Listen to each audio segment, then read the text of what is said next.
حضرت موسیٰ علیہ السلام نے اللہ رب العزت سے عرض کی، یا اللہ مجھے کوئی ایسا وظیفہ بتائیں کہ جو میں کروں اور میں آپ کا قرب حاصل کر سکوں، آپ کے قریب آ سکوں۔ اللہ کریم نے لا الہ الا اللہ، کہو لا الہ الا اللہ۔ حضرت موسیٰ علیہ السلام نے اللہ رب العزت سے کہا، اے پروردگار یہ تو وہ وظیفہ ہے جو غریب سے غریب بندہ بھی کرتا ہے، چھوٹا ہے وہ بھی کرتا ہے، بڑا ہے وہ بھی کرتا ہے، مجھے کوئی ایسا وظیفہ عطا فرمائے کہ جو خصوصی وظیفہ ہو، جو صرف میں کروں اور میں وہ وظیفہ کرنے کے بعد آپ کا قرب حاصل کر سکوں۔ تو اللہ رب العزت نے ایک جملہ کہا حضرت موسیٰ علیہ السلام کو۔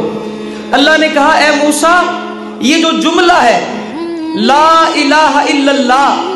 اس جملے کو ایک ترازو میں رکھا جائے